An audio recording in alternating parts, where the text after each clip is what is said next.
오늘은 우리가 사무엘하 12장 7절부터 15절 본문 말씀을 가지고 인간 다윗의 최대 강점이라는 제목으로 함께 말씀을 은혜하는 시간 되길 소망합니다.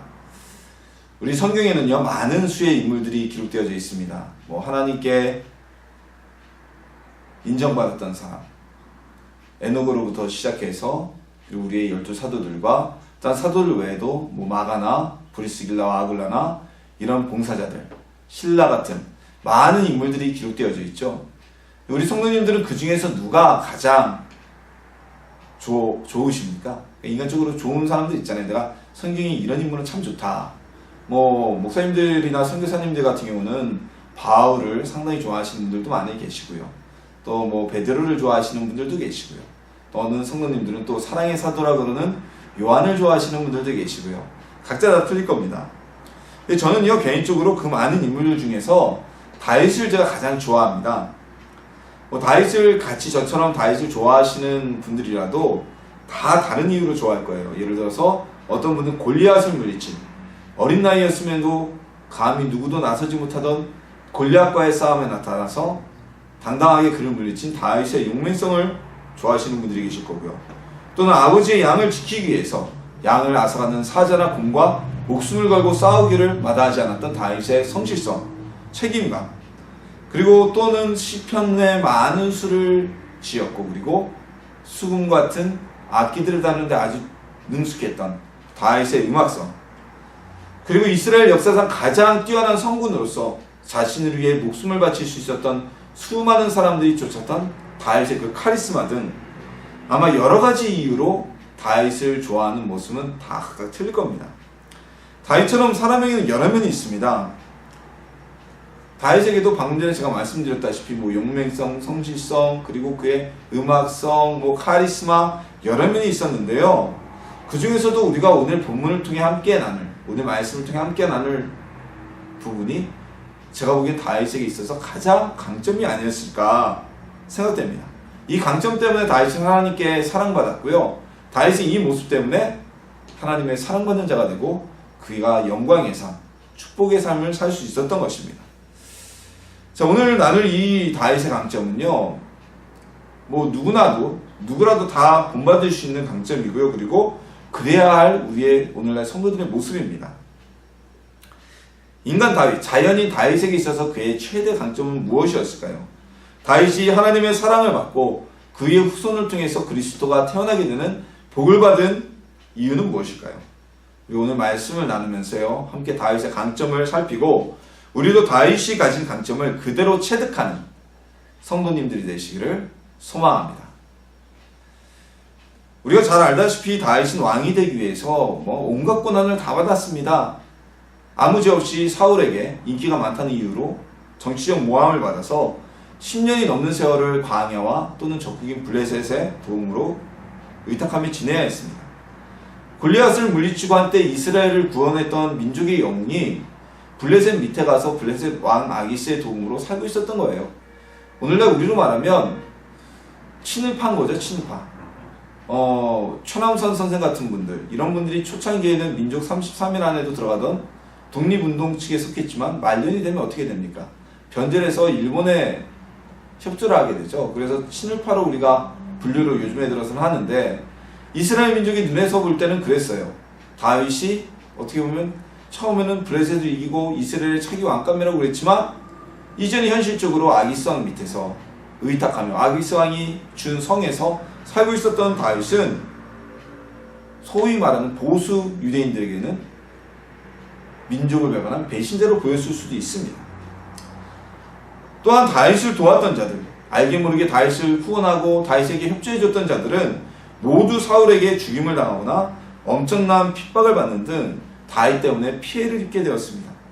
이제 이스라엘 영토 내에서 다윗은 지낼 곳이 없어서 어쩔 수 없이 광야로 도망다니다 심지어는 블레셋에 가서 살게 되었던 것입니다. 다윗이 이런 혹독한 연단을 받게 된 것은 다 이유가 있습니다. 그거는 하나님이 다윗을 진정한 왕으로 세우시기에 그렇게 세우시는 하나님의 섭리였던 것입니다. 다윗이 임금으로 기름 부음을 받은 것은요, 바로 다윗이 달라서가 아니라 사울의 악행으로 인한 반대급부였습니다.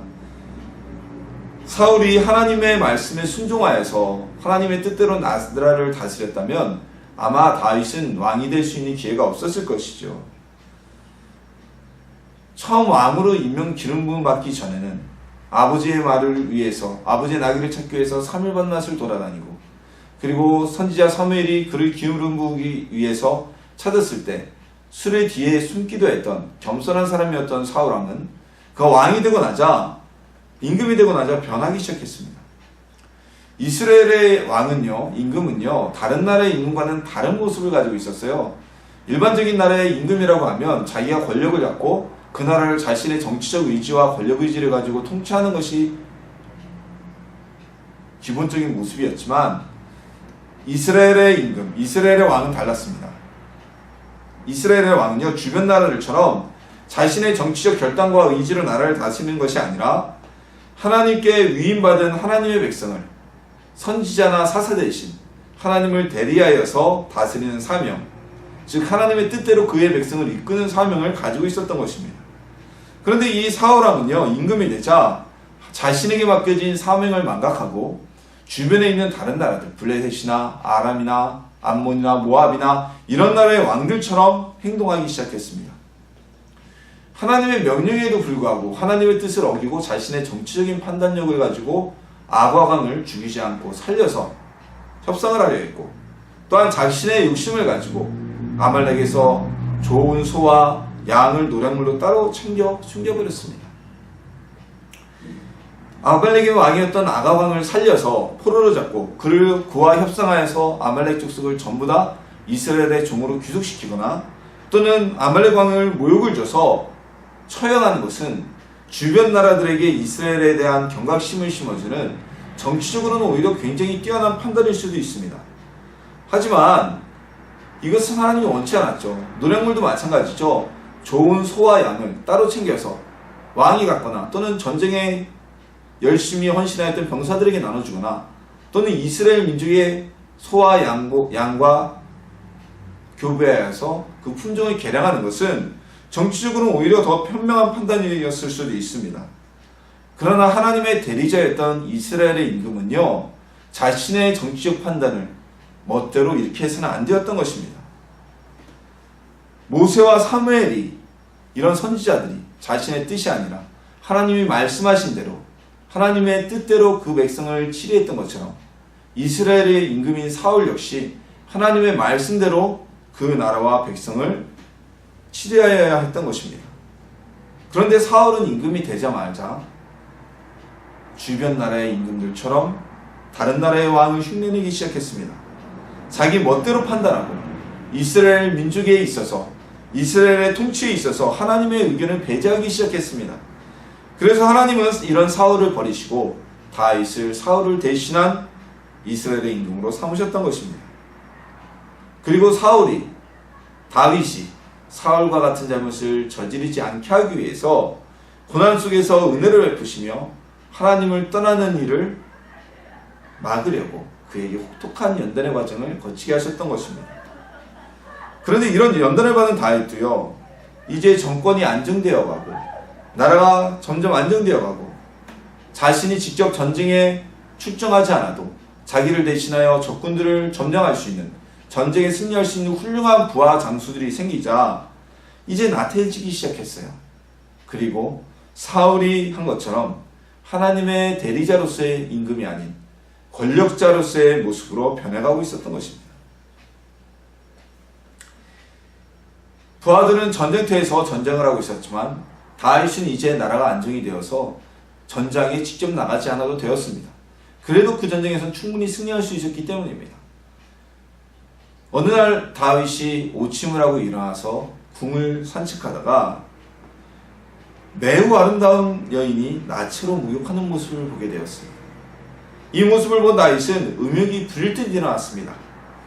자, 아름다운 여인이 목욕을 하는 것을 보고 음욕이 일어나는 것, 이것은 어찌 보면 남성의 본능이라고 할 수도 있죠.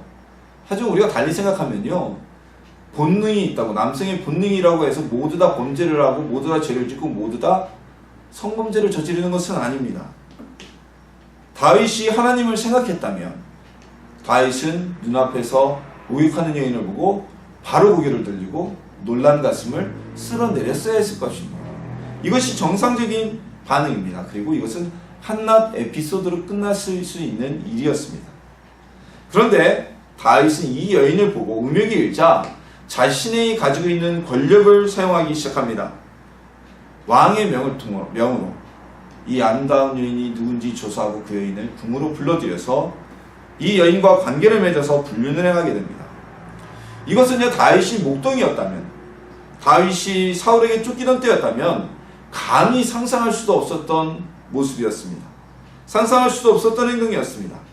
다윗은 자기가 가진 권력, 왕으로서의 임금으로서의 권력을 이용해서 다른 남자의 여인을 탐하고 불륜을 저질렀던 것입니다. 게다가 다윗이 총각도 아니었고 이미 다윗에게는 여러 명의 아내가 있었습니다.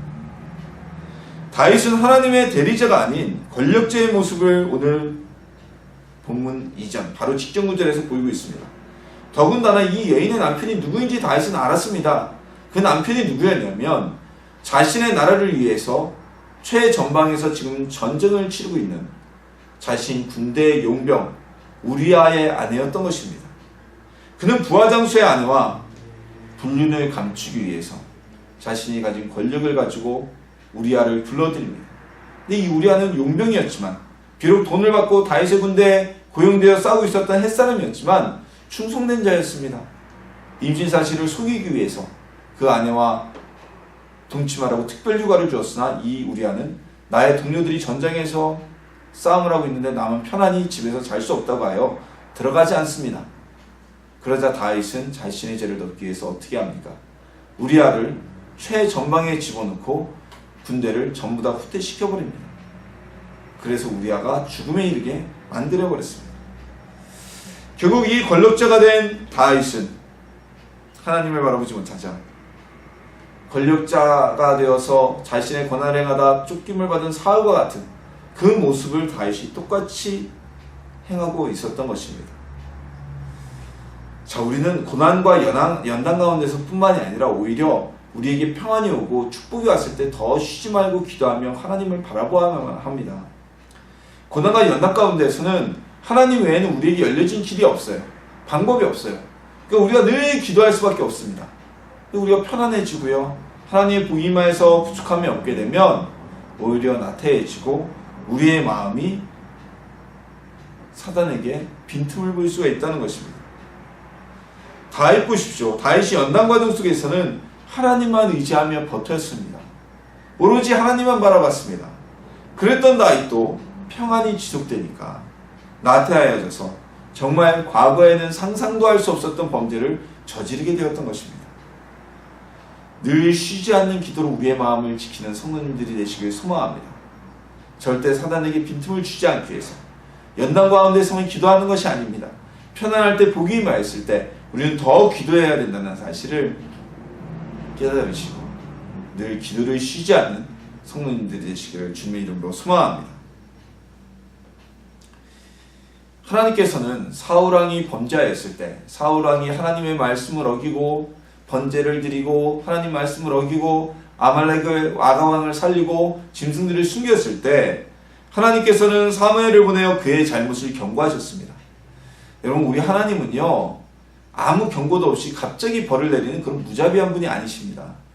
분명히 우리가 잘못하라면 그 길을 깨닫게 하기 위해서 수차례의 경고를 보내십니다. 그럼에도 불구하고 그들이 그 경고를 무시하면 그때에서 심판을 하시거나 하나님의 징계가 임하게 하시는 것입니다. 자, 하나님께서는 사울에게 사무엘을 보내셨듯이 오늘 다윗에게는 나단 선지자를 보내 다윗의 죄악을 경고하십니다. 왕이 앞에 온 나단은 다윗에게 한 억울한 일을 전합니다. 왕이 어느 성읍에 부자와 가난한 자가 살고 있었습니다. 그 부자는 셀 수 없을 정도로 많은 소와 양을 키우고 있었고, 이 가난한 이는 너무 가난해서 단 한 마리의 양만을 키우고 있었습니다. 근데 그 가난한 이의 양은 가난한 이가 얼마나 아꼈는지, 그의 전재산이었기 때문에 그의 식탁에서 함께 밥을 먹이고 그의 자녀들과 함께 키우는 정말 딸같은 존재를 키우던 새끼 양이었습니다. 근데 이 부자의 집에 어느 날 손님이 왔는데 이 부자가 자신의 손님을 대접하는 데 있어 자기 수많은 양과 소들을 잡는 것을 아까워해서 가난한 이웃의 단 한 마리 새끼 양을 잡아 빼앗아 자신의 손님에게 음식으로 대접하였습니다. 이 말을 들은 다윗은 매우 분노합니다. 요즘에 말로 하면 이거 갑질이죠. 요즘에도 이런 일이 인터넷에 올라오면 정말 인터넷이 시끄럽잖아요. 어떻게 갑질을 할 수 있는가? 이 말을 들은 다윗이 분노하는 것을 당연한 겁니다. 있는 사람이 자신의 것이 아깝다고 가난한 이의 전 재산을 빼앗다니요. 여호와의 살아계심을 두고 내가 맹세하노니 이 일을 행한 그 사람은 마땅히 죽을 자라. 그가 불쌍히 여기지 아니하고 이런 일을 행하였으니 그 양 새끼를 4배나 갚아 주어야 하리라. 다윗은 이와 같이 분노의 일가를 외칩니다. 다윗의 분노를 들은 나단 선지자는 이렇게 말합니다. 왕이여, 당신이 바로 그 사람입니다. 하나님은 다윗과 밧세바 단 둘이서만 알고 있었던 비밀을 나단을 통해 만천하에 드러나게 하셨습니다. 아무도 모르게 불륜을 행했고 아무도 모르게 우리아를 죽였지만, 물론 요압이 우리아가 죽은 이유는 알고 있었어요. 다윗이 우리아를 죽이고자 했던 일을 알고 있었지만 왜 우리아를 죽이고자 했는지 요압도 알지 못했습니다. 이 비밀을 모든 사람 앞에서 알게 하셨던 것입니다. 통상 왕과의 만남은 독대가 아닌 이상 주변에 사관이라든지 많은 신하들이 함께하게 됩니다. 나단과 다윗이 대화할 때 이 자리에 있었던 모든 사람이 다윗이 행한 악한 일을 함께 듣게 되었습니다. 연이어 나단은 거침없이 하나님의 말씀을 전합니다. 이스라엘의 하나님 여호와께서 이와 같이 이르시기를, 내가 너를 이스라엘 왕으로 기름 붓기 위하여 너를 사울의 손에서 구원하고 내 주인의 집에서 내게 주고 내 주인의 아내들을 내 품에 두고 이스라엘과 유다 족속을 내게 맡겼느니라. 만일 그것이 부족하였을 것 같으면 내가 네게 이것저것을 더 주었으리라. 그런데 어찌하여 내가 여호와의 말씀을 없이 여기고 나 보기에 악을 행하였느냐? 내가 칼로 햇사람 우리아를 치되 암몬 자손의 칼로 죽이고 그의 아내를 빼앗아 내 아내로 삼았도다. 당연한 이야기지만 하나님은 모든 일을 알고 계셨습니다. 사울왕이 아각을 살려두고 아말렉 족속에게서 빼앗은 좋은 소와 양을 숨겨두었지만, 하나님은 사무엘을 보내 그 모든 것을 알고 경고하신 것처럼 다윗에게도 나단을 보내어 다윗이 몰래 행하였던 일을 경고하신 겁니다. 다윗은 자신의 손에 피를 묻히지 않고 우리아를 죽이고 모든 일을 완벽하게 숨겼다고 생각했지만, 하나님은 이 모든 일을, 다윗의 비밀을 모든 사람이 알고 듣도록 드러내셨던 것입니다. 그리고 다윗에게 사울에게와 같이 마지막 회개의 기회를 주셨던 것입니다. 하나님의 경고를 접한 사울왕과 다윗은 정반대의 모습을 보이게 됩니다. 사무엘의 경고를 들은 사울은 여러 핑계를 대며 자신의 행위를 합리화합니다. 저 양과 소는요, 제가 너무나 보기 좋아서 하나님께 예물로 드리기 위해서 제가 따로 빼놓은 겁니다. 그러나 다윗은 사울과는 달리 나단의 경고에 그 자리에서 자신의 죄를 인정합니다. 그리고 하나님 앞에 용서를 구합니다. 정말 이건 대단한 결단입니다. 다윗은요, 지금 현재 살아있는 권력자였습니다. 여전히 다윗에게는 칼이 있었고요, 나단을 죽일 수 있는 권한이 있었습니다. 다윗이 우리아와 밧세바에게 한 일을 모두 진실을 알고 있는 사람은 아무도 없었습니다. 따라서 다윗이 나단의 한 말을 부인한다면, 선지자가 어찌하여 나를 모욕되게 하는가, 거짓을 꾸미는가라고 부인했다면, 나단이 한 말은 어떤 말이 됩니까? 바로 임금을 모독한 모독죄가 됩니다. 임금을 모독하고 허위사실을 퍼뜨린 죄로 그 자리에서 나단을 처형할 수 있는 권한이 다윗에게는 있었고요, 다윗을 위하여 칼을 들 수 있는 용사들이 다윗의 주위에는 분명히 있었습니다. 실제로 사울은요, 다윗의 도주를 도왔다는 이유로 많은 수의 제사장들을 학살하였습니다. 그러나 다윗은 선지자 나단의 말에 어떠한 핑계나 어떠한 반론도 제기하지 않았습니다. 내가 여호와께 죄를 범하였노라. 이 말은 하나님 앞에 자신의 죄를 인정하는 말인 동시에 회개의 말이며, 나단의 모든 말이 사실 있는 것을 모든 사람들 앞에서 자인하는 말이었습니다. 자, 이때까지 다윗은요, 대중에게 흠이 없는 삶을 살았던 사람입니다. 우리가 잘 알다시피 아주 어린 나이에 골리앗을 쳐서 싸움에서 이겨 이스라엘을 위기에서 건진, 국군을 지킨, 국난을 이기게 한 이스라엘 민족의 영웅이었습니다. 그리고 그는 사울에게 억울하게 도망다녔지만, 쫓겨다녔지만 그 사울을 죽일 수 있는, 원수를 죽일 수 있는 두 번의 기회가 있었음에도 불구하고 사울의 생명을 해하지 않았던 의로운 사람이었습니다. 정직하고 겸손한 왕이었습니다. 그것이 이 순간까지, 나단의 말이 전해지기 이전까지 다윗이 가지고 있는 대중의 이미지였습니다.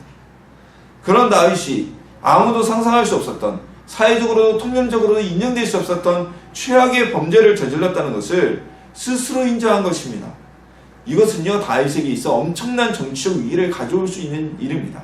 그리고 실제로 이 일로 인해서 다윗에게 커다란 위기가 닥치게 되는데요, 바로 압살롬의 반란이죠. 하나님께서 오늘 본문에 나단을 통하여 선언한 것처럼 다윗의 집에서 피가 끊이지 않고 칼이 끊이지 않는 일이 벌어지는데, 그 중에 하나가 압살롬의 반란이고요. 이 압살롬의 반란이 초창기에 성공할 수 있었던 이유는 다윗의 밑에 있었던 많은 사람들이 압살롬에게 동조하였기 때문입니다. 그 이유 중에 하나는 다윗이 우리아를 죽인 일로 인하여서, 즉 다윗이 우리아를 암살할 때, 충성된 부하였던 우리아를 암살할 때 우리아 외에 다윗에게 충성된 용사 몇 명이 함께 죽음을 당하게 됩니다. 요압이 일부러 그들을 전장 가운데 우리아와 함께 집어넣죠. 즉 자신의 정치적 정적들을 왕의 핑계를 대어서 함께 죽인 것입니다. 이 사실을 알고 다윗에게 배신감을 가지고 있던 이들이 압살롬이 반란을 일으켰을 때 그쪽에 합류했을 것이라는 것은 우리가 상식적으로 생각할 수 있는 일입니다. 그래서 오늘날에도요, 대통령은 대국민 담화에서 사과를 잘 하지 않습니다. 잘못을 인정하는 것을 정치인들이 매우 두려워합니다. 우리나라 대통령들도요, 몇 가지 큰 정치적 이슈나 사회적 이슈가 벌어졌을 때 사과 또는 잘못이라는 단어를 사용하지 않습니다. 최고의 사과 표현이 무엇입니까? 바로 유감스럽습니다. 유감이라고 생각합니다. 통탄할 일입니다 라고까지만 표현을 하죠. 왜냐하면 통치권자가 자신의 잘못을 인정하면요, 그것은 곧 정치 권력이 흔들릴 수 있는 우려가 있기 때문입니다. 그런데 다윗은 하나님의 말씀, 하나님께서 자신의 죄를 알고 계신다는 사실에 잠시의 망설임이나 도망감 없이 바로 자신의 잘못을 인정하였던 것입니다. 하나님의 경고 앞에서 자신의 잘못을 부인하지 않고 회개하였던 다윗의 모습은 인간 다윗이 가졌던 가장 큰 강점이었습니다. 골리앗과도 맞서고 홀로 적진에 들어가서 200명을 죽일 수 있었던 다윗의 용맹함, 그리고 자신의 아버지의 양을 빼앗아가는 사자와 곰과도 싸울 수 있었던 이 다윗의 강단, 그 모든 것을 가지고 있는 다윗이었지만 하나님 앞에서는 어떠한 강단도, 어떠한 싸우고자 하는 용맹성도 보이지 않고 한없이 겸손하고 낮아지는 모습을 보였던 것입니다. 다윗이 가진 이 강점은요, 다윗이 이런 엄청난 범죄를 저질렀음에도 불구하고 그가 왕위를 잃지 않게 되었고 그의 후손대대로 왕조가 이어지는 축복을 얻게 합니다. 그리고 무엇보다 하나님께 사랑받는 자라는 칭호를 얻게 되었던 것입니다. 자, 우리도 다윗처럼 겸손하고 회개하는 사람이 되길 소망합니다. 우리가 죄를 범하면 내 인격, 내 자존심, 어떤 내 권리 이런 걸 내세우지 말고요, 오늘 다윗처럼 하나님께 납죽 엎드려서 바로 회개하는, 진실로 회개하는 모습을 잃지 않는 그런 성도님들이 되시기를 소망합니다. 자, 그렇다면 이렇게 회개를 잘하는 사람인 다윗의 강점은 그의 인생에 어떠한 영향을 끼쳤을까요?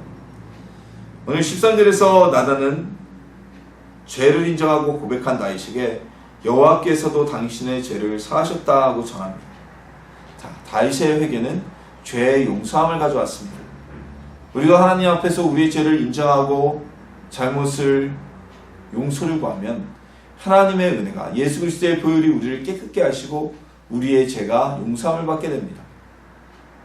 죄가 용서함을 받았기에 우리는 구원을 얻을 수 있고 하늘나라에 들어갈 수가 있는 것입니다. 반면 자신의 죄의 용서함을 받지 못한 자, 회개하지 않고 하나님께 용서함을 구하지 않아서 죄가 남아있는 자는 어떻게 됩니까? 그들은 심판에 나갈 수밖에 없습니다. 죄가 있는 자는 결코 하나님의 나라에 들어갈 수 없고 그는 심판의 자리, 지옥으로 들어갈 수밖에 없는 것입니다. 다윗은 하나님 앞에 늘 회개하며 낮아지는 강점을 가졌고 다윗에게는 죄의 용서를 가져왔습니다. 그리고 그 대가는 그의 죄가 용서함을 받고 생명을 이어나가며 왕의 자리도 빼앗기지 않게 되고 그리고 그의 자손에서 그리스도가 태어나는 메시아가 태어나는 축복을 얻게 되었습니다. 다윗과 반면 다윗과 달리 자신의 죄를 인정하지 않고 회개하지 않고 핑계로 일관하였던 사울왕은 어찌 되었습니까?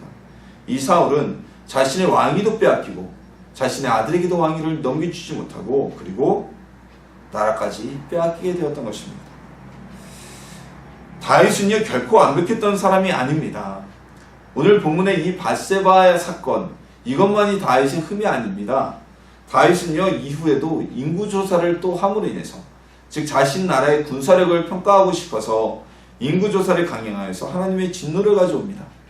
이 밧세바 사건 때는 혼자 몰래 죄를 범하지만 인구조사 때에는 요압을 비롯한 다윗의 측근들이 왜 왕은 하나님 앞에서 죄를 범하려고 하십니까? 하지 마십시오 라고 충원을 하였음에도 불구하고 인구조사를 강행해서 하나님의 진노를 가져옵니다.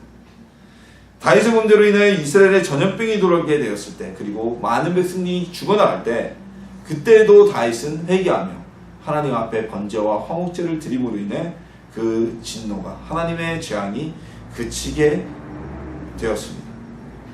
제가 다윗을 좋아하는 이유는 바로 이것입니다. 다윗은요 정말 인간적인 사람입니다. 모세나 사무엘이나 우리가 감히 범접할 수 없을 정도로 완벽에 가까운 사람들이지 않습니까? 엘리사도 그렇고 엘리야도 그렇고요. 뭐 예수님의 12사도는 말할 것도 없고요. 바울도 마찬가지고요. 우리가 감히 따라갈 수 없는 삶의 모습을 그들은 가진 반면에 다윗은 그 중에서도 가장 인간적입니다. 정말 실수도 많이 하고요. 하나님의 언약궤도 예루살렘으로 모셔오려다가 수레로 모셔오는 과오를 범해서 사람이 죽는 꼴을 보기도 하고요. 참 다윗은 인간적입니다. 그래서 저는 참 다윗을 좋아합니다. 그런데 다윗은요 이렇게 인간적이었음에도 불구하고 너무 많은 여러 가지 실수를 했음에도 불구하고 여전히 하나님의 사랑을 받았고 그리고 북왕국 이스라엘이 끊임없이 왕조가 뒤바뀐 모습과는 달리 남왕국 유다는 그 나라가 멸망할 때까지 오직 다윗의 후손만이 왕위를 이어나가는 단일 왕조 체제를 유지하게 하였습니다. 그리고 무엇보다 메시아가 다윗의 후손에서 태어나는 영광스러운 축복을 받게 됩니다. 다윗이 이런 축복을 받은 이유는 무엇이었을까요? 바로 하나님 앞에 언제라도 무릎 꿇고 회개하는 이 다윗의 강인한 모습 때문이었습니다. 자, 사람은 누구나 실수를 합니다. 사람은 완벽할 수 없습니다. 완벽하려고 하는 것이 곧 교만일 수 있습니다. 실수를 해도 우리는 회개하는 사람이 용서를 받고 하나님의 은혜를 얻을 수가 있습니다. 밧세바 사건으로 인해서 다윗의 집안에서는 다윗의 자녀들끼리 형제들끼리 서로 죽고 죽이는 일이 벌어지게 되고요. 그리고 나단의 예언처럼 다윗의 왕후들이 밧세바에게 범함을 당하는 일이 벌어지게 됩니다. 그럼에도 불구하고 다윗은 사울과 달리 하나님께 버림받지 않았습니다. 비록 그가 치른 죄에 대한 대가는 치루었지만 다윗은 회개의 사람이었기 때문에 하나님께서 그의 죄는 용서해 주셨기 때문입니다. 다윗의 회개의 모습은요 자신에게도 또한 자신의 후손에게도 놀라운 복을 가져다 주었습니다. 자신 스스로를 하나님 앞에서 떠나지 않게 했고요. 그리고 하나님도 이런 다윗을 사랑하셨던 것입니다. 우리도 다윗의 강점을 체득하여서 하나님의 사랑을 받는 성도님들이 되기를 소망합니다. 그리고 하나님께 용서의 은혜를 받는 성도님들이 되기를 소망합니다. 하나님이 약속하신 놀라운 축복을 받는 성도님들이 되기를 예수님의 이름으로 소망합니다. 인간 다윗의 최대 강점은 바로 회개의 모습이었습니다.